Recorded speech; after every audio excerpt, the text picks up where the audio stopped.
السلام عليكم ورحمة الله وبركاته. الحمد لله رب العالمين. اللهم صل على محمد وعلى آل محمد كما صليت على إبراهيم وعلى آل إبراهيم إنك حميد مجيد. أما بعد فأعوذ بالله من الشيطان الرجيم. واتخذوا من دون الله آلهة لعلهم ينصرون لا يستطيعون نصرهم وهم لهم جند محضرون. സ്നേഹമുള്ള സത്യവിശ്വാസികളെ, സഹോദരി സഹോദരന്മാരെ, സൂറത്ത് യാസീനിൽ 74-75 ആയത്തുകളാണ് നമ്മൾ ഇന്ന് പാരായണം ചെയ്ത് കേട്ടത്. ഏതാനും ആയത്തുകൾ മാത്രമേ ഇനി ഈ അധ്യായത്തിൽ ബാക്കിയുള്ളൂ. കഴിഞ്ഞ നമ്മുടെ ആയത്തിൽ അല്ലാഹു സുബ്ഹാനഹു വ തആല അറേബ്യൻ മുശ്രിക്കുകളോട് ആ കാലഘട്ടത്തിൽ പ്രത്യേകിച്ചും അവരുടെ വലിയ സമ്പത്തിൻ്റെ സോഴ്സും അതിൻ്റെ കേന്ദ്രവുമൊക്കെയായ കാലി സമ്പത്തിനെ അവർക്ക് അല്ലാഹു നൽകി അനുഗ്രഹിച്ചതിനെ സംബന്ധിച്ച് ഓർമ്മപ്പെടുത്തുന്ന 3 ആയത്തുകളായിരുന്നു നമ്മൾ പഠിച്ചതും മനസ്സിലാക്കിയതും. അല്ലാഹു സുബ്ഹാനഹു വ തആലയാണ് അവർക്കത് സൃഷ്ടിച്ചു കൊടുത്തതെന്നും അതിനെ മെരുക്കിക്കൊടുത്തതെന്നും ഇണക്കിക്കൊടുത്തതെന്നും അത് മുഖേന അവർക്ക് ഒരുപാട് പ്രയോജനങ്ങളുണ്ട്, അവർ അതിൽ നിന്നാണ് ഭക്ഷിക്കുന്നത്, അതുപോലെ തന്നെ അതിൻ്റെ പാലാണ് കുടിക്കുന്നത്, ഒട്ടേറെ ഉപകാരങ്ങൾക്ക് അവരുടെ സവാരി മൃഗങ്ങളായും യാത്രാവാഹനമായും ഒക്കെ അവരതിനെയാണ് ഉപയോഗപ്പെടുത്തുന്നത് എന്നുള്ള ആ അനുഗ്രഹങ്ങളൊക്കെ അവരെ ഓർമ്മപ്പെടുത്തിയിട്ട് അവസാനം അല്ലാഹു പറഞ്ഞു, വലഹും ഫീഹാ മനാഫിഉ വമശാരിബ് അഫലാ യശ്കുറൂൻ. ഇതൊക്കെ അല്ലാഹു പറയുന്നത് എന്തിനായിരുന്നു? ഇത്രയൊക്കെ അനുഗ്രഹങ്ങൾ ചെയ്തു തന്നവനാണ് അല്ലാഹു. എന്നിട്ട് നിങ്ങൾ നന്ദി കാണിക്കാത്തതെന്ത്? നിങ്ങൾക്ക് നന്ദി കാണിച്ചുകൂടെ? അത് ചോദിക്കാൻ പ്രത്യേകം കാരണം നമ്മൾ കഴിഞ്ഞ ആ ആയത്ത് വിശദീകരിച്ചിടത്ത് പറഞ്ഞു, അല്ലാഹു സുബ്ഹാനഹു വ തആലയാണ് അവയെ സൃഷ്ടിച്ചത്, അത് അവരും സമ്മതിക്കുന്നു. അവയ്ക്ക് വേണ്ട വെള്ളം കുടിക്കാൻ ആവശ്യമായ നിലക്ക് തീറ്റകൾ കിട്ടാനും ചെടികൾ മുളക്കാനും ആവശ്യമായ മഴ ഉപരിഭാഗത്ത് നിന്ന് ഭൂമിയിലേക്ക് വർഷിക്കുന്നത് ആരാണെന്ന് അവരോടും ചോദിച്ചാൽ അവർ പറയും അല്ലാഹ്. അപ്പം അവറ്റക്ക് കുടിക്കാനുള്ള വെള്ളം, അവയ്ക്ക് ഭക്ഷിക്കാനുള്ള പുല്ലും അതിൻ്റേതായ തീറ്റയും അതൊക്കെ അടങ്ങുന്ന സർവ്വകാര്യങ്ങളും ഒക്കെ അള്ളയാണ് കൊടുക്കുന്നത്. സൃഷ്ടിച്ചതല്ല, പോറ്റുന്നതല്ല, എല്ലാം നൽകുന്നതല്ല. അതൊക്കെ ആയിട്ട് പോലും പിന്നെയും അവരെന്താ ചെയ്യുന്നത്? അതേ കാലിസമ്പത്തിൽ നിന്ന്, മൃഗസമ്പത്തിൽ നിന്ന് ഒരു വിഹിതത്തെ അല്ലാഹു അല്ലാത്തവരുടെ പേരിൽ നേർച്ചയാക്കും. എന്നിട്ട് അല്ലാഹു അല്ലാത്തവരുടെ പ്രീതി ഉദ്ദേശിച്ചുകൊണ്ടവർ ബലിക്കല്ലിൽ വെച്ചും അല്ലാത്ത സ്ഥലങ്ങളിൽ വെച്ചും അവരെ അറുക്കും. അതിനെ സംബന്ധിച്ച് ഗൗരവത്തോടുകൂടി അല്ലാഹു സുബ്ഹാനഹു വ തആല പറഞ്ഞതാണ്, അത് അല്ലാഹു അല്ലാത്തവരുടെ മേൽ അറുക്കപ്പെട്ടത് നിഷിദ്ധമാണ്, അല്ലാഹു പൊറുക്കാത്ത പാതകമാണ്, അത് ഭക്ഷിക്കാൻ പോലും പാടില്ല തുടങ്ങിയിട്ടുള്ള നിയമങ്ങളൊക്കെ അതിൻ്റെ ശേഷമാണ് അവതരിക്കപ്പെടുന്നത്. അപ്പം ഇതൊക്കെ അല്ലാഹു ഈ ആയത്തിലൂടെ, ഈ യാസീനി അധ്യായത്തിലൂടെ ചെയ്തു കൊടുത്തിട്ടുള്ള നിഅമത്തുകൾ മുഴുവനും എടുത്തു പറയുന്നത് എന്തിനാണ്? ഇതൊക്കെ ചെയ്ത് തന്നിട്ടുള്ള അല്ലാഹുവിൽ നിന്നും വിട്ടുകൊണ്ട് നിങ്ങൾ എങ്ങനെയാണ് ഈ ശിർക്ക് ചെയ്യുന്നത്? നിങ്ങളെന്താ ഈ ആലോചിക്കാത്തത്? നിങ്ങളെന്താ ചിന്തിക്കാത്തത്? എന്നിങ്ങനെ പ്രത്യേകം എടുത്തു പറഞ്ഞ വചനങ്ങളാണ് കഴിഞ്ഞ ക്ലാസ്സിൽ നമ്മൾ കേട്ട് കഴിഞ്ഞത്. ഇനി തുടർന്നു കൊണ്ടുള്ള 2 ആയത്തിൽ അല്ലാഹു തആല പറയുന്നത് എന്താ? ഇന്ന് നമ്മൾ പാരായണം ചെയ്ത് കേട്ട ആയത്തിൽ നേരത്തെ ഞാൻ സൂചിപ്പിച്ചല്ലോ, ഇവർ ഈ മൃഗസമ്പത്തിനെയും ഈ അനുഗ്രഹങ്ങളെയും ഒക്കെ ഉപയോഗപ്പെടുത്തിയിട്ട് റബ്ബല്ലാത്തവരെ വിളിച്ചു പ്രാർത്ഥിക്കുന്നു, ആരാധിക്കുന്നു, പൂജിക്കുന്നു, അവയുടെ ചുറ്റും പ്രദക്ഷിണം വെക്കുന്നു, അവയ്ക്ക് വേണ്ടി ബലിയർപ്പണം നടത്തുന്നു പോലെയുള്ള എല്ലാ കാര്യങ്ങളും അവർ ചെയ്യുകയാണ്. അത് വ്യക്തമായി തന്നെ അല്ലാഹു തുടർന്നുകൊണ്ടാണ് പറയുകയാണ്, വത്തഖദൂ, അവർ സ്വീകരിക്കുകയും ചെയ്തു. ഇത്തഖദ, അവർ സ്വീകരിക്കുകയും ചെയ്തു. ഇത്തഖദൂ അവർ സ്വീകരിക്കുകയും ചെയ്തു, മിൻ ദൂനില്ലാഹ് അല്ലാഹുവിനെ കൂടാതെ, അല്ലാഹുവിന് പുറമെ അവർ സ്വീകരിക്കുകയും ചെയ്തു, അവർ നിശ്ചയിക്കുകയും ചെയ്തു ആലിഹത്തൻ ചില ദൈവങ്ങളെ. ഒക്കെ ചെയ്തു കൊടുത്തത് അള്ളയാണ്. ജാഹിലിയ കാലഘട്ടത്തിലുണ്ടായിരുന്ന ആളുകളിൽ പോലും പലരും പറഞ്ഞു, ഇത് പുതുമ തോന്നുന്നു അള്ളാഹു അല്ലാത്തവർക്ക് വേണ്ടി ഈ മൃഗങ്ങളെ നേർച്ചയാക്കുന്നത്. എന്താ കാരണം? സൃഷ്ടിച്ചത് അള്ളാഹ്, അവർക്ക് വേണ്ടതെല്ലാം തരുന്നത് അള്ളാഹ്. പിന്നെന്താ അവന്റെ പ്രീതിക്കപ്പുറം മറ്റുള്ളവരുടെ പ്രീതിക്ക് വേണ്ടി ഇതിന് നേർച്ചയാക്കിയിടുന്നത്? ജാഹിലിയത്തിൽ പോലും ഒരു തൗഹീദിയായ ആ ഇബ്രാഹിമി മില്ലത്തിൽ നിലനിന്നിരുന്ന ആളുകൾ അത്ഭുതം കൂറിയിരുന്നു എന്നാണ് ചരിത്രം നമുക്ക് പഠിപ്പിച്ചു തരുന്നത്. അപ്പോ വളരെ വ്യക്തമായി അള്ളാഹു പറയാണ്, വത്തഖദൂ അവർ സ്വീകരിക്കുകയും ചെയ്തു, മിൻ ദൂനില്ലാ അള്ളാഹുവിന് പുറമെ ആലിഹത്തൻ ദൈവങ്ങളെ, ഇലാഹുകളെ. ഇലാഹുൻ എന്നുള്ളതിൻ്റെ ബഹുവചനമാണ് ആലിഹത്ത് എന്ന് പറഞ്ഞാൽ. ആലിഹത്ത് എന്ന് പറഞ്ഞാൽ കള്ള ദൈവങ്ങൾ, വ്യാജ ദൈവങ്ങൾ. അല്ലാതെ ഇലാഹായിട്ട് അള്ളാഹ് മാത്രമല്ലേ ഉള്ളൂ. എന്തിനാ അവർ സ്വീകരിച്ചത്? എന്തിനാ അവരങ്ങനെ ആലിഹത്തിനെ അവർ സ്വീകരിച്ചത്? എന്തിനാ? ലഅല്ലഹും യുൻസറൂൻ, അവർ സഹായിക്കപ്പെടുന്നവരായേക്കാൻ വേണ്ടി. ആര്? ഈ ആരാധിക്കുന്ന ആളുകൾക്ക് ആരാധ്യന്മാരിൽ നിന്ന് എന്ത് കിട്ടണം? സഹായം കിട്ടണം. അങ്ങനെ തങ്ങൾക്ക് സഹായം ലഭിക്കപ്പെടണം എന്ന മോഹവുമായി, ആശയുമായിട്ട് ഇവർ എന്ത് ചെയ്തു? അള്ളാഹുവിന് പുറമെ വേറെ കുറേ ഇലാഹുകളെ, ആലിഹത്തുകളെ അവർ സ്വീകരിച്ചു, അവർ നിശ്ചയിച്ചു. എന്നിട്ട് അള്ളാഹു പറയാണ്, ഇവർ സ്വീകരിച്ച ഈ ആലിഹത്തുകളുടെ നിസ്സഹായതയും ദുർബലതയും ബോധ്യപ്പെടുത്തുകയാണ്. ലാ യസ്തതീഊൻ, അവർക്ക് സാധിക്കുകയില്ല. ആരാണ് ഈ അവർ? ഇവർ ആരെയാണോ ആരാധിക്കുന്നത് ആലിഹത്തുകളായി കണ്ടതെങ്കിൽ ആ ആലിഹത്തിന് സാധിക്കുകയില്ല. ലാ യസ്തതീഊന, അവർക്ക് സാധിക്കുകയില്ല. ഇവിടെ കുറേ ലമീറുകൾ വരുന്നുണ്ട് കേട്ടോ. അവർ, ഇവർ, അവർ, ഇവർ ഇതൊക്കെ വരും. അവിടെയൊക്കെ ഓരോന്നും ആരാന്ന് മനസ്സിലായിട്ടില്ലെങ്കിൽ ആകെ താളം തെറ്റും അർത്ഥം പറയുമ്പോൾ. അതുകൊണ്ട് ശരിക്കും ശ്രദ്ധിക്കണം. ലാ യസ്തതീഊന, അവർക്ക് സാധിക്കുകയില്ല.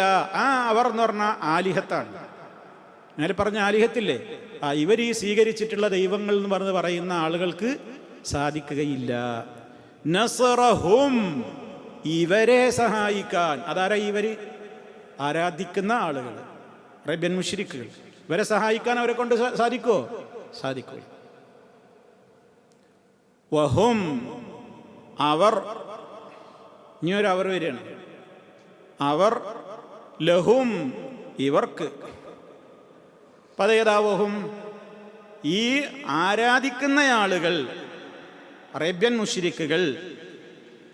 ഒരു തഫ്സീറാണ്, അതാണ് ഏറ്റവും പ്രസിദ്ധമായതും കാര്യം വളരെ വ്യക്തമാകുവാൻ ഉപകരിക്കുന്ന നിലക്കുള്ള തഫ്സീറും അതാണ്. വഹും, അവർ, അവർ എന്ന് പറഞ്ഞാൽ ഈ അറേബ്യൻ മുശ്രിക്കുകൾ, അവരാണല്ലോ മറ്റുള്ളവരെ ആരാധിക്കുന്നത്. അവർ, ലഹും, ഇവർക്ക്. ഇവർക്ക് എന്ന് പറഞ്ഞാൽ ആരാധ്യന്മാർക്ക്, ഈ ഇലാഹുകൾക്ക്, ഇവർ പൂജിക്കുന്ന ഇലാഹുകൾക്ക് ജുന്ദും മുഹ്ദറൂൻ, ജുന്ദുൻ സൈന്യങ്ങളുമാണ്, മുഹ്ദറൂൻ ഹാജരാക്കപ്പെടുന്ന സൈന്യങ്ങളുമാണ്, സന്നദ്ധ സേവകരാണ്, സന്നദ്ധ സൈന്യങ്ങളുമാണ്. എന്താണ് പറയുന്നത്? നീ നമുക്ക് വിശദീകരിക്കുമ്പോൾ മനസ്സിലാവും. ഇപ്പം എന്താ ഇവിടെ പറഞ്ഞത്? ഇത് സൂറത്ത് യാസീനാണ് കേട്ടോ. നമ്മളെല്ലാവരും മനസ്സിലാക്കണം, ഈ യാസീനാണ് സർഗ ദീർഘയിൽ ഊതുക. ഇതിലൊക്കെ ഇതിലെ വിരോധാഭാസം നമ്മൾ മനസ്സിലാക്കണം. യാസീൻ സൂറത്തിന് അങ്ങനെയൊക്കെ ഒരു പ്രത്യേകതയാണല്ലോ. ഈ യാസീനാണ് സകല ദീർഘയിലും പോയിട്ട് ഇങ്ങനെ ഊതുക. ആ യാസീൻ അവസാനിക്കുന്നതിന് മുമ്പാണ് ഈ പറയുന്നത്. വളരെ ഗൗരവത്തോടെ നമ്മൾ ചിന്തിക്കുന്നത്. വത്തഖദൂ മിൻ ദൂനില്ലാ, അവർ അള്ളാഹുവിന് പുറമെ സ്വീകരിക്കുകയും ചെയ്തു ആലിഹത്തൻ, ചില ഇലാഹുകളെ. എന്ന് പറഞ്ഞാൽ അവർ സ്വീകരിച്ച ഇലാഹുകൾ അസനാമുകളുണ്ട്, അതായത് കല്ല്, അഹ്ജാർ കല്ലുകളുണ്ട്, അഷ്ജാർ മരങ്ങളുണ്ട്, അതേപോലെ തന്നെ പിന്നെ ഖബറുകളുണ്ട്, അതുപോലെ തന്നെ മഹാന്മാരായ പ്രവാചകന്മാരുടെ പേരിൽ ഉസൈർ, അതുപോലെ തന്നെ ഇബ്രാഹിം അലൈഹിസ്സലാം, ഇസ്മായിൽ അലൈഹിസ്സലാം, ഇവരെയൊക്കെ, അതുപോലെ തന്നെ മലായിക്കത്ത്, മലക്കുകൾ, ഇവരെയൊക്കെ അവരെന്ത് ചെയ്തിട്ടുണ്ട്? ആലിഹത്തുകളായി സ്വീകരിച്ചിട്ടുണ്ട്.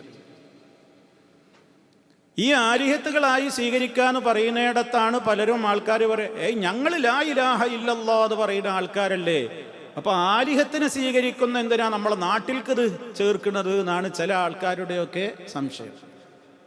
എന്താ ഒരു വസ്തുവിനെ ഇലാഹാക്കുക എന്ന് പറഞ്ഞാൽ? ഒരു വസ്തുവിനെ ഞാൻ ഇലാഹാണ് എന്ന് ഞാൻ എഴുതി ഒപ്പിടൊന്നും വേണ്ട. മറിച്ച് എനിക്ക് ഇലാഹായ അള്ളാഹു, ആ അള്ളാഹുവിനെ കുറിച്ചുള്ള ഏതെങ്കിലും ഒരു വിശ്വാസം, ഒരു ശക്തിയിൽ എനിക്കുണ്ടായാൽ മതി. അറേബ്യൻ മുശ്രിക്കുകൾ ഉദാഹരണമായി അവർ പൂജിച്ചിരുന്നൊരു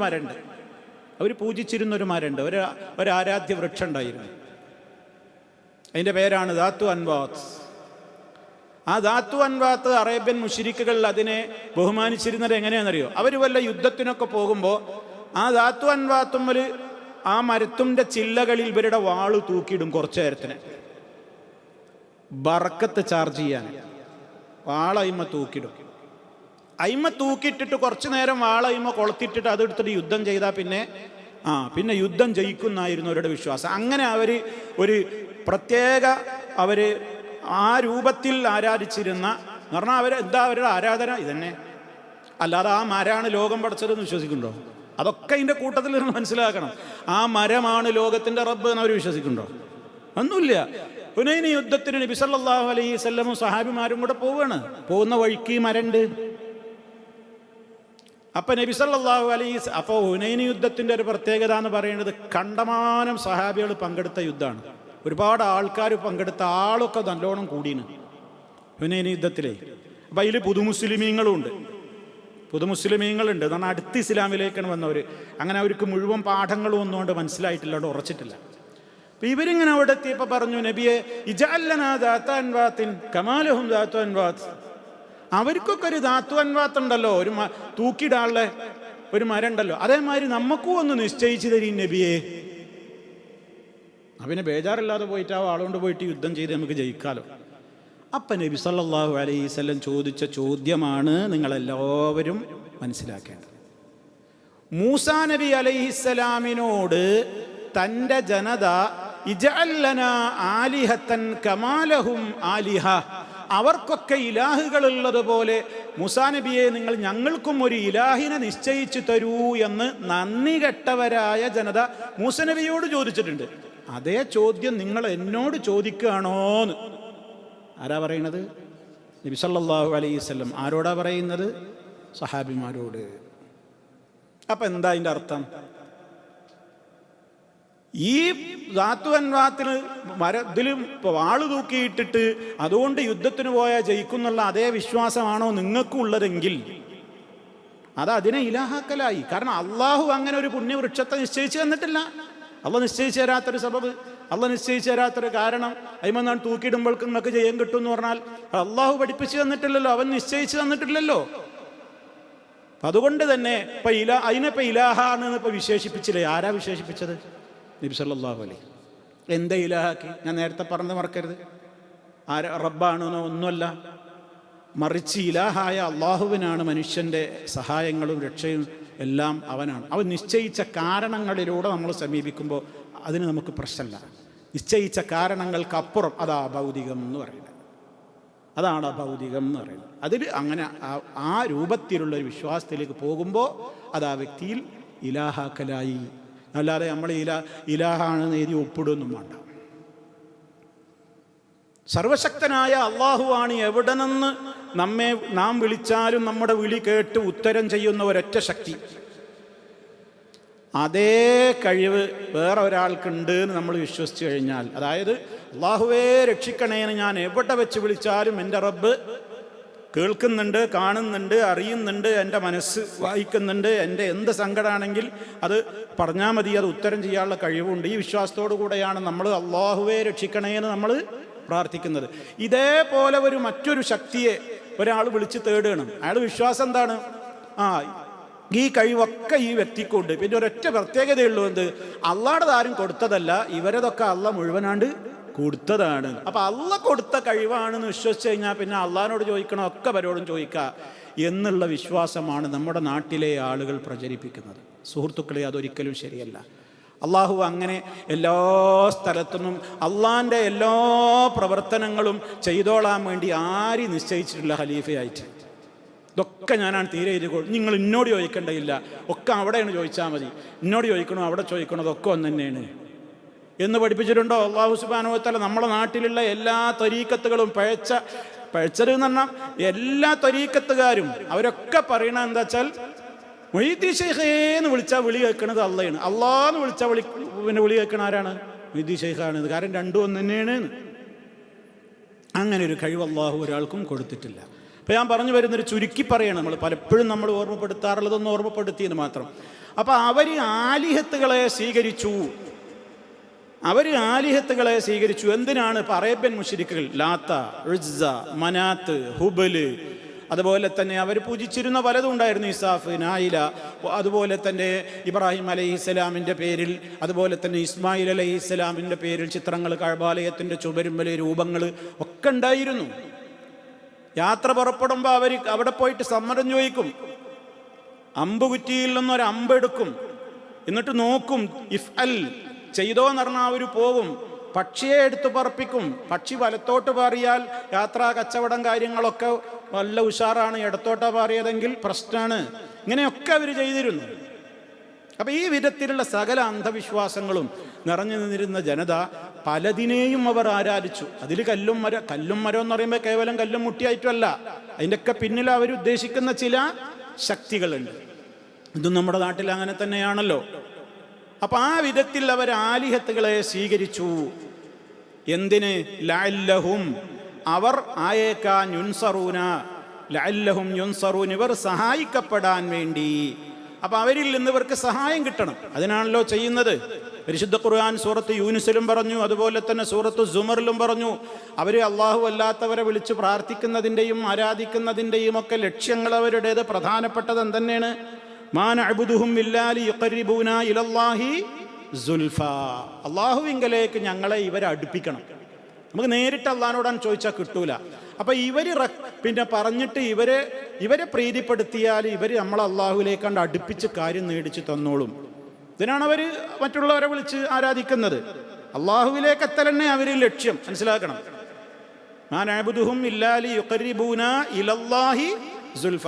സൂറത്ത് യൂനുസിലും പറഞ്ഞു വയഅ്ബുദൂന മിൻ ദൂനില്ലാഹി എന്നിങ്ങനെ പറഞ്ഞിട്ട് പറഞ്ഞു വയഖൂലൂന ഹൗലായി ശുഫാഉനാ ഇൻദല്ലാഹ്, ഇവരൊക്കെ അള്ളാഹുവിൻ്റെ അടുക്കൽ ഞങ്ങൾക്കുള്ള റെക്കമെൻഡുകാരാണ് എന്ന് പറഞ്ഞാൽ ഇവരെ പ്രീതിപ്പെടുത്തുക, അവർക്ക് വേണ്ടതൊക്കെ ചെയ്തു കൊടുക്കുക, അവരുടെ പേരിൽ നേർച്ചയാക്കിയിടുക, അവർക്ക് അറിവ് നടത്തുക, അവർക്ക് പിന്നെ കാര്യസമ്പത്തും നാണയ സമ്പത്തും അതുപോലെ തന്നെ പിന്നെ കാർഷിക സമ്പത്തിൽ നിന്നൊക്കെ അവർക്ക് നേർച്ചയാക്കിയിടുക, അങ്ങനെ അവരുടെ മുമ്പിൽ പോയിട്ട് നമിക്കുക. ഇങ്ങനെയെല്ലാം ചെയ്താൽ അവർ നമ്മളോട് കനിയും. അപ്പോൾ അവർ അള്ളാഹിനോട് കാര്യങ്ങൾ പറഞ്ഞ് നേടിത്തരും. ഇതാണ് അവർ ചെയ്യുന്ന വിശ്വാസം. ഇങ്ങനെ സഹായിക്കാൻ വേണ്ടിയിട്ടാണ് ഇവർ അള്ളാഹു അല്ലാത്തവരെ എന്താക്കി സ്വീകരിച്ചത്? ആലിഹത്തുകളാക്കി സ്വീകരിച്ചത്. എന്നിട്ട് വല്ല പ്രയോജനം ഉണ്ടായോ? പ്രയോജനം ഉണ്ടാവുമോ? ഉണ്ടാകാൻ പോണില്ല. ഇവർ സ്വീകരിച്ച ആരാധ്യന്മാർക്കൊന്നും ലാ യസ്തതീഊന, അവർക്ക് കഴിയില്ല നസ്റഹും, ഇവരെ സഹായിക്കുവാൻ കഴിയൂല. പരിശുദ്ധ ഖുർആൻ ധാരാളം സ്ഥലങ്ങളിൽ നമ്മളോട് വളരെ വ്യക്തമായി തന്നെ പഠിപ്പിച്ചിരുന്നിട്ടുള്ള യാഥാർത്ഥ്യമാണ്. ഒരിക്കലും അല്ലാഹു സുബ്ഹാനഹു വ തആല വളരെ കൃത്യമായി വ്യക്തമായി തന്നെ പഠിപ്പിച്ചിരുന്നതാണ്. എന്ത്? ഇവര് എല്ലാവരെയും പടച്ചവനല്ലേ അള്ളാഹ്, ആ പടച്ചവനെ വിട്ടിട്ട് ഒന്നും പടക്കാത്ത ആൾക്കാരെയല്ലേ അള്ളാഹുവിൽ പങ്കുചേർക്കുന്നത്. സൂറത്തുൽ അറാഫിലെ 191, 192 ആയത്തുകളിൽ അള്ളാഹു വ്യക്തമായി തന്നെ പറഞ്ഞു. എന്ത്? അയുശ്രികൂന മാ ലാ യഖ്ലുഖു ശൈഅൻ വഹും യുഖ്ലഖൂൻ വലാ യസ്തതീഊന ലഹും നസ്റാ ولا يستطيعون لهم نصرا ولا أنفسهم ينصرون. അള്ളാഹ് ചോദിക്കാണ്, പുതുമയോടെ ചോദിക്കാണ്, എന്ത് പൊട്ടത്തരാ അവർ ചെയ്യുന്നത്? അയുശ്രികൂന, അവർ പങ്കുചേർക്കുകയാണോ? മാ ലാ യഖ്ലുഖു ശൈഅൻ, ഒന്നിനെയും പടക്കാൻ കഴിവില്ലാത്തവരോട്. ഒന്നിനെയും പടക്കാൻ കഴിവില്ലാത്തവരോടല്ല ഇവർ സഹായം ചോടുന്നത്. അതേ അവസരത്തിൽ വഹും യുഖ്ലഖൂൻ, ഇവരാകട്ടെ പടക്കപ്പെട്ടവരുമാണ്. അപ്പോൾ പടപ്പുകളെയാണ് ഇവരെന്ത് ചെയ്യുന്നത്? ആരാധിക്കുന്നത്. വലാ യസ്തതിഊന ലഹും നസ്റാ, ഇവർക്ക് എന്തെങ്കിലും സഹായം ചെയ്തു കൊടുക്കാൻ അവരെ കൊണ്ട് പറ്റൂല. ഈ മറ്റുള്ളവർക്ക് സഹായം ചെയ്യൽ പോട്ടെ, വലാ അൻഫുസഹും യൻസുറൂൻ, സ്വയം തന്നെ സഹായിക്കാൻ പറ്റുമോ? സ്വന്തം തന്നെ സഹായിക്കാൻ അവരെ കൊണ്ട് സാധ്യമല്ല. മാത്രല്ല വഹും, ഇവരാകട്ടെ ആര്? ഈ അറേബ്യൻ മുശ്രിക്കുകൾ, ലഹും അവരുടെ ആരാധ്യന്മാർക്ക് ജുന്ദും മുഹ്ദറൂൻ, സന്നദ്ധ സേനയാണ്. എന്താ ഒരു സന്നദ്ധ സേനയുടെ പ്രത്യേകത എന്താ? എപ്പോഴും പ്രൊട്ടക്ഷനും എല്ലാ കാര്യങ്ങളും ചെയ്തു കൊടുക്കാൻ ഇവരാണ്, ഈ ആരാധ്യന്മാർ വേണം. ഈ ആരാധ്യന്മാരില്ലാതെ ഇവർക്ക് ഒന്നും നടക്കൂല. ഇവർ പൂജിച്ചു കൊണ്ടിരിക്കുന്ന ആരാധ്യ വസ്തുക്കൾക്ക് ഈ ആരാധകരുടെ സഹായം വേണം. കാരണം ഇവരാണ് ഈ കല്ല് ചെത്തി കൂർപ്പിച്ചുണ്ടാക്കേണ്ടത്, ഇവരാണ് ഇതിനെ കൊടുന്ന് വെക്കുന്നത്, ഇവരാണ് അതിൻ്റെ മേൽ നെയ്യഭിഷേകം നടത്തേണ്ടത്, ഇവരാണ് അതിൻ്റെ പാലഭിഷേകം നടത്തുക, ഇവരാണ് അതിന് പൂമാല ചാർത്തുന്നത്. ഇതാനങ്ങോ ഒരു ഭാഗത്ത് നിൽക്കുക തന്നെയാണ്. ഞാൻ സ്ഥാനത്ത് കബർ കൂട്ടിക്കോളും, ഇവരാണ് ഈ 4 വരി കബർ കല്ല് വെക്കുന്നത്, ഇവരാ സിമൻറ്റ് വെക്കുന്നത്, ഇവരാ പട്ട് മൂടുന്നത്, ഇവരാണ് അവിടെ വിളക്ക് കൊളുത്തുന്നത്, ഇവരാണ് അവിടെ പട്ടിൻ്റെ വസ്ത്രങ്ങളും കാര്യങ്ങളും പൂമാലയൊക്കെ കൊടുന്ന് ചേർത്തുന്നത്, ഇവരാണ് അതിൻ്റെ മീതെ ഓരോന്ന് കൊണ്ടുവന്ന് മൂടുന്നത്. അവിടെ കിടക്കണവർക്കൊന്നിനോ പറ്റുമോ? പറ്റൂല. സ്വയം തന്നെ സഹായിക്കാൻ പറ്റുമോ? പറ്റൂല. അപ്പൊ അതാണ് പറയുന്നത്, വഹും ഇവരാകട്ടെ, ലഹും ഇവരുടെ ആരാധ്യന്മാർക്ക് ജുന്ദുൻ സേവകരാണ്, പട്ടാളമാണ്. മുഹ്ദറൂൻ, മുഹ്ദറൂൻ എന്ന് പറഞ്ഞാൽ സന്നദ്ധ സേന, ഹാജരാക്കപ്പെടുന്ന സേനയാണ്. അവരാരെങ്കിലും പറഞ്ഞോക്കണം, ജീവൻ കളയും ഇവരെയാണ് പ്രതിരോധിച്ചിട്ട് അവരെ മധുവും കറാമത്തും കഴിവും ഒക്കെ പറഞ്ഞിട്ട് തൗഹീദിൻ്റെ ആൾക്കാരെ വായടപ്പിക്കാൻ നോക്കും. അത്ര വാചാലമായിട്ട് ഇവരെ പ്രൊട്ടക്റ്റ് ചെയ്യാൻ വേണ്ടിയിട്ട് ആര് വേണം? ഈ ആരാധകന്മാർ വേണം. അങ്ങനെയാണ് ഇത് പെരുപ്പിച്ച് പർവ്വതീകരിച്ചുണ്ടാക്കൽ. അപ്പം ഈ കാര്യം സ്വന്തം തന്നെ സഹായിക്കാനാവാത്തവയാണല്ലോ നിങ്ങൾ വിളിച്ച് തേടുന്നത്. എന്തെങ്കിലും ഒരു ഉപദ്രവം തന്നിൽ നിന്ന് തന്നെ തട്ടി അകറ്റുവാൻ ഇവർക്കൊരിക്കലും സാധ്യമല്ല. നിങ്ങൾ ചരിത്രം നമ്മൾ പഠിച്ചു നോക്കിയാൽ എത്ര ആളുകളാണെന്നറിയോ ഇവരുടെ ആരാധ്യന്മാരുടെ നിസ്സഹായാവസ്ഥ കണ്ടിട്ട് ഇസ്ലാമിലേക്ക് കടന്നു വന്ന ആളുകളുണ്ട്. ഇപ്പം ചരിത്രത്തിൽ നമുക്ക് കാണാൻ സാധിക്കും, അംർ ബിൻ ജമൂഹ് എന്ന് പറയുന്നൊരു സഹാബി ഉണ്ടായിരുന്നു. അദ്ദേഹം ആദ്യ കാലഘട്ടത്തിൽ കടുത്ത ശിർക്കിൻ്റെ ആളായിരുന്നു. അംർ ബിൻ ജമൂഹ് വളരെ മുടന്തിയാണ്, അങ്ങേയറ്റത്തെ മുടന്ത ഉണ്ടായിരുന്നൊരു സഹാബിയാണ്. ഇസ്ലാമിലേക്ക് വരുന്നതിൻ്റെ മുമ്പ് അദ്ദേഹത്തിൻ്റെ മക്കളായ മുആദ് എന്ന് പറയുന്ന ഒരു മോനുണ്ടായിരുന്നു, മുഅവ്വദ് എന്ന് പറയുന്ന മോനുണ്ടായിരുന്നു. അവരൊക്കെ നേരത്തെ ഇസ്ലാം സ്വീകരിച്ചു. പക്ഷേ ബാപ്പ പിന്നെയായി തന്നെ ഉറച്ചിരിക്കുന്നു. ബാപ്പാക്കാണെങ്കിൽ കുടുംബ തറവാട്ട് വകയായിട്ട് എല്ലാ വീടുകളിലും അന്ന് അറബികളെ വീട്ടിലൊക്കെ ഓരോ വിഗ്രഹമുണ്ട്. അപ്പോൾ വാപ്പ ഇങ്ങനെ വിഗ്രഹത്തെ കൊടുന്നിങ്ങനെ റെഡിയാക്കി വെക്കും. മക്കൾ ആദർശം സ്വീകരിച്ചതിന് ശേഷം വാപ്പാൻ്റെ കണ്ണ് തെറ്റിച്ചാൽ ഈ വിഗ്രഹത്തെ കൊണ്ടുപോയിട്ട് അവിടെ ഒരു ചാണകക്കുഴി ഉണ്ട്, അതിലും കൊണ്ടുപോയിട്ടിടും. നേരം വെളുത്ത് നോക്കുമ്പോൾ വാപ്പ കാണുക ഈ അമേദ്യവും ചാണകവും എല്ലാ വൃത്തികേടുകളും കുമിഞ്ഞു കൂടുന്നതിൽ ഇതിനെ കൊണ്ടുപോയിട്ടിട്ടുണ്ടാവും. ഒരു അപ്പോൾ പാപ്പ പിറ്റേന്ന് വന്ന് നോക്കുമ്പോൾ ഇതൊക്കെ നോക്കുമ്പോൾ ഭയങ്കരമായിട്ട് ബേജാറായിട്ട് ആകെ പ്രയാസപ്പെട്ട് ഇതിനെടുത്തു കൊണ്ടുവരും, ഇതിനെ കുളിപ്പിക്കും, ഇതിനെ അത്രയൊക്കെ പറ്റിയിട്ട് വീണ്ടും പരിയിൽ തന്നെ അവിടെ സ്ഥാപിക്കും. ആ മക്കളിത് കണ്ട് ഇങ്ങനെ അപ്പുറത്ത് നോക്കി ചിരിക്കും. പിറ്റേന്നും തന്നെ ഈ മക്കൾ അങ്ങനെ 2-3 തവണ ഇത് ആവർത്തിച്ചപ്പോൾ ദേഷ്യം പിടിച്ചു ഇദ്ദേഹത്തിന്. വാപ്പ പറഞ്ഞു, വാള അതിൻ്റെ കഴുത്തിലാണ് കൊളുത്തിട്ട് കൊടുത്തു. എനിക്ക് കഴിവുണ്ടെങ്കിൽ ഇജ്ജ് നോക്കിക്കോ എന്നെ. അതും കൊളുത്തിട്ടാണ് പോയി. മക്കളതും കാണുന്നുണ്ട്. ഇത് കണ്ടു മക്കൾ. മുആദും മുഅവ്വദും വന്നിട്ട് പതുക്കെ ഇതിനെടുത്തിട്ട് എന്ത് ചെയ്തു? ആപ്പ ഉറങ്ങിയെന്നുണ്ടെങ്കിൽ ചാണകക്കുഴിയിൽ കൊണ്ടേട്ടു എന്ന് മാത്രമല്ല, അന്ന് അവിടെ ഒരു ചത്തൊരു പട്ടി ഉണ്ടായിരുന്നു. ആ പട്ടിനെയും കൂടി ഇതിൻ്റെ കഴുത്തിൽ കെട്ടിത്തൂക്കിയിട്ട് ഒരു ചത്ത പട്ടിയും ഇതും കൂടി ഒരുമിച്ചിട്ടാണ് ഇപ്പോൾ കുഴി കിടക്കുന്നത്. ഇതുവരെ ഉണ്ടായില്ല. ഈ കാഴ്ചയാണ് പിന്നെ ആര് കാണുന്നത്? കാണുന്നത്. അപ്പം ഇദ്ദേഹത്തിന് കത്തിയെന്നാണ്. നോക്കണം നിങ്ങൾ, ഓരോരുത്തർക്ക് ഹിദായത്ത് കിട്ടുന്നതിൻ്റെ ടേണിംഗ് പോയിന്റുകളാണ് പറയുന്നത്. ചരിത്രത്തിൽ നമുക്ക് കാണാം. ഈ അംർ ബിൻ ജമൂഹ് എന്ന് പറയുന്ന ഈ സഹാബി, അദ്ദേഹം ഇത് കണ്ടിട്ട് പാടുകയാണ്, തല്ലാഹി ലൗ കുന്ത ഇലാഹൻ ലം തകുൻ അൻത വകൽബുൻ വസ്തബിരിൻ ഫീ ഖറൻ ഉഫിൻ ലിമസ്റഇക ഇലാഹൻ മുസ്തദൻ അല്ലാന ഫത്തശനാക അൻ സൂഇൽ ഗബൻ فالحمد لله العلي ذي المنن الواهب الرزاق ديان الدين ഹുവല്ലദീ അൻഖദനീ മിൻ ഖബ്ലി അൻ അകൂന ഫീ ളുൽമാതി ഖബ്രിൻ മുർതഹൻ. നബിൻ്റെ അടുത്ത് പോയിട്ടാണ് അദ്ദേഹം ഇസ്ലാമാണ് സ്വീകരിക്കുന്നത്. എന്താ അദ്ദേഹം പറഞ്ഞറിയോ? ചങ്ങാനും ഇലാഹായിരുന്നുവെങ്കിൽ നീയും ചത്ത പട്ടിയും കൂടി ഇങ്ങനെ ഒരു കുഴി കിടക്കുമോ? ഞാനല്ലേ എൻ്റെ അടുത്ത് വാള് തന്നീന്നത്, എനിക്ക് എന്നെ സ്വയം പ്രതിരോധിക്കാൻ പോലും കഴിയില്ലെങ്കിൽ പിന്നെ ഇജ്ജെന്ത് ഇലാഹാണ്? ആ വർത്താനാണ്. എന്നിട്ട് അവസാനം പറയാണ്, അൽഹംദുലില്ലാ, അള്ളാഹുവിനാകുന്നു സർവ്വസ്തുതിയും, അവൻ എന്നെ രക്ഷപ്പെടുത്തിയാലോ, ഞാൻ മരിച്ച് ഖബറിൻ്റെ മണ്ണറയിലാകുന്നതിൻ്റെ മുമ്പ് എനിക്കിരുന്ന് രക്ഷപ്പെടാൻ പറ്റിയല്ലോ. ഇതേപോലെ ധാരാളം സംഭവങ്ങളുടെ സുഹൃത്തുക്കളെ.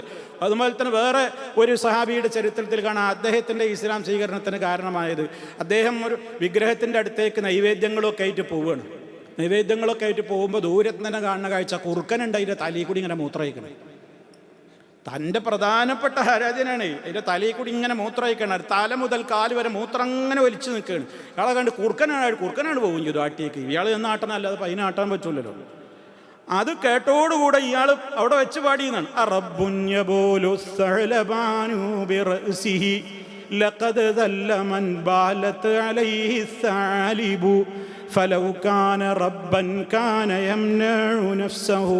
فلا خير في رب أته المطالب برئت من الأصنام في الأرض كلها وآمنت بالله الذي هو غالب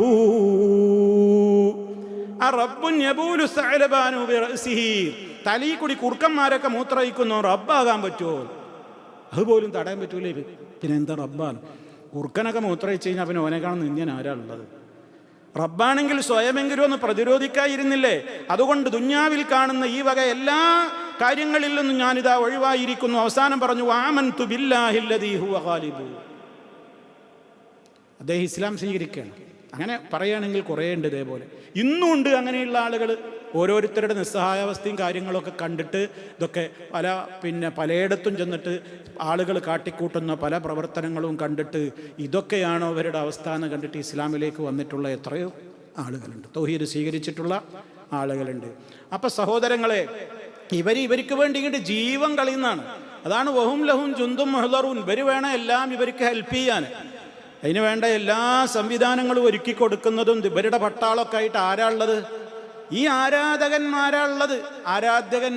ആരാധ്യന്മാരുടെ സേവനത്തിനും അവരെക്കുറിച്ച് ആരെങ്കിലുമൊക്കെ എതിർത്ത് പറഞ്ഞാൽ ഗണ്ണന പ്രസംഗം നടത്താനും വധപ്രതിവാരം നടത്താനും അവരുടെ കറാമത്ത് പറയാനും പോരിശ പറയാനും ഒക്കെ അവർക്കൊക്കെ പ്രതിരോധിക്കാനും പ്രതികരിക്കാനും അവർക്ക് വേണ്ടി സിന്ദാബാദ് വിളിക്കാനും അവരാണ് ലോകം മുഴുവൻ എന്നൊക്കെ പറയാനൊക്കെ ആരാള്? ചില ആൾക്കാരുണ്ട്, ഓലാണ്. അവർ പറഞ്ഞിട്ടില്ലെങ്കിൽ ഇവരൊന്നും ഇവിടെ ഒന്നുമല്ല. റഹ്മാനായ റബ്ബിനെക്കുറിച്ച് പറയാൻ ആരുണ്ട്? റബ്ബിനെക്കുറിച്ച് പറയാൻ ഇവിടെ ആരുണ്ട്? അപ്പം അതുകൊണ്ട് തന്നെ നമ്മൾ ആയത്തിൻ്റെ അർത്ഥം ശരിക്കും മനസ്സിലാക്കണം. എന്താ ഇപ്പം നമ്മൾ പറഞ്ഞത്? ലാ യസ്തതീഊന, ഈ ആരാധ്യന്മാർക്ക് അഥവാ അവരുടെ ഇലാഹുകൾക്ക് കഴിയൂല, നസ്റഹും, ഈ ആരാധകരെ സഹായിക്കാൻ സാധ്യമല്ല, സഹായിക്കാൻ പറ്റൂല, ഒരിക്കലും സഹായം ചെയ്യാൻ പറ്റൂല. അള്ളാഹ് പറഞ്ഞതാണ്, നിങ്ങളവരെ വിളിച്ചാൽ നിങ്ങളുടെ വിളി അവർ കേൾക്കൂല. നീ കേട്ടു എന്ന് വാദത്തിന് വേണ്ടി സമ്മതിച്ചാൽ തന്നെ അവർ നിങ്ങൾക്ക് ഉത്തരം ചെയ്യൂല, അവർക്കതിന് കഴിയൂല. കാരണം അവർ തന്നെയും അള്ളാഹുവിൻ്റെ സഹായം ആവശ്യമായിട്ടിരിക്കുന്നവരാണ്. അവർക്ക് അവരെ തന്നെ സഹായിക്കാൻ കഴിയൂല എന്നൊക്കെ പറഞ്ഞു. പിന്നെ പറഞ്ഞതെന്താണ്? വഹും, ഇവരാകട്ടെ, ഈ ആരാധിക്കുന്ന മുശ്രിക്കുകൾ, ലഹും, അവരാരാധിക്കുന്ന വിഗ്രഹങ്ങളെ, ജുന്ദുൻ, അവരുടെ സൈന്യങ്ങളാണ്, മുഹ്ദറൂൻ, ഹാജരാക്കപ്പെടുന്ന സൈന്യങ്ങളാണ്. അവർക്ക് വേണ്ടി വാദിക്കാനും തർക്കിക്കാനും ഒക്കെ ഇവർ വേണം. ഒരു ഭാഗത്തുനിന്ന് ഒരു ഭാഗത്തേക്ക് കൊണ്ടുവെക്കാനും അത് പടുത്തുണ്ടാക്കാനും അവിടെ അത് നടത്താനും ഇത് നടത്താനും ഉറൂസ് നടത്താനും അവിടെ വേല നടത്താനും ഇവിടെ പൂരം നടത്താനും ഇവിടെ മറ്റേ വേല നടത്താനും ഒക്കെ ഒരു ആളുകൾ വേണം. അല്ലാതെ അവർക്ക് എന്താ ഉള്ളത്? ഒന്നുമില്ല. ഇനി മറ്റൊരു വ്യാഖ്യാനമുണ്ട്, രണ്ടാമത്തെ ഒരു വ്യാഖ്യാനം. അതെന്താണെന്നറിയോ?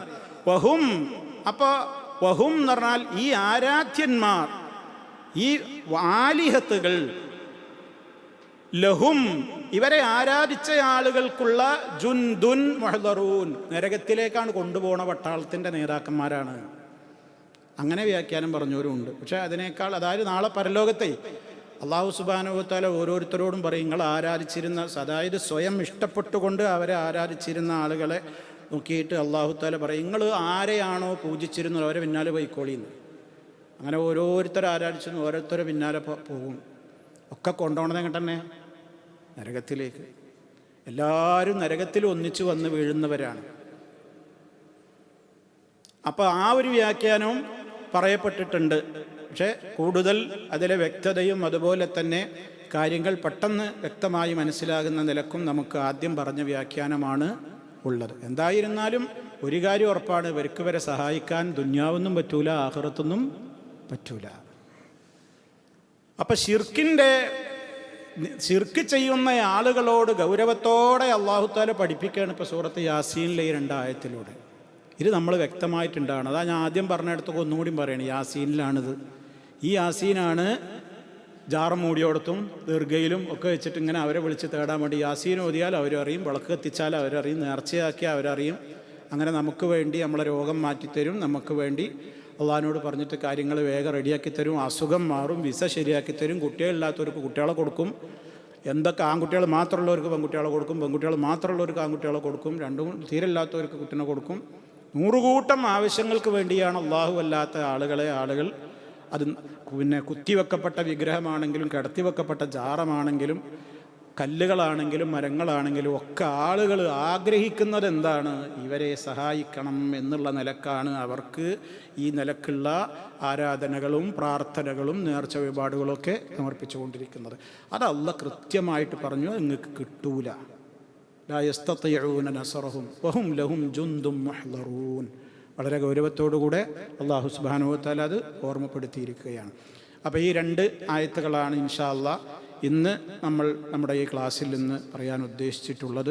അല്ലാഹു സുബ്ഹാനഹു വ തആല വിശുദ്ധ ഖുർആനിൻ്റെ യഥാർത്ഥത്തിലുള്ള അതിൻ്റെ സന്ദേശങ്ങളെ മുഖവിലക്കെടുക്കുന്ന, അതിന് പ്രാധാന്യം കൽപ്പിക്കുന്ന സജ്ജനങ്ങളിൽ നമ്മെ എല്ലാവരെയും ഉൾപ്പെടുത്തി അനുഗ്രഹിക്കുമാറാകട്ടെ. അബദ്ധങ്ങളും അപാകതകളും ന്യൂനതകളും തെറ്റുകുറ്റങ്ങളും അല്ലാഹു പുറത്തു തരുമാറാകട്ടെ. മാരകമായ രോഗങ്ങളിൽ നിന്ന് അല്ലാഹു നമ്മെ എല്ലാം കാത്തുരക്ഷിക്കുമാറാകട്ടെ. നമ്മിലെ രോഗികൾക്ക് അല്ലാഹു പരിപൂർണമായും ശിഫ നൽകുമാറാകട്ടെ. മരണപ്പെട്ടു പോയവർക്ക് മഗ്ഫിറത്തും റഹ്മത്തും നൽകി അനുഗ്രഹിക്കുമാറാകട്ടെ. റബ്ബനാ ആതിനാ ഫിദ്ദുനിയാ ഹസന വഫിൽ ആഖിറതി ഹസനതൻ വഖിനാ അദാബന്നാർ. വൽഹംദുലില്ലാഹി റബ്ബിൽ ആലമീൻ. അല്ലാഹുമ്മ സ്വല്ലി അലാ മുഹമ്മദിൻ വഅലാ ആലി മുഹമ്മദ്. സുബ്ഹാനകല്ലാഹുമ്മ വബിഹംദിക അഷ്ഹദു അൻ ലാ ഇലാഹ ഇല്ലാ അൻത അസ്തഗ്ഫിറുക വഅതൂബു ഇലൈക്.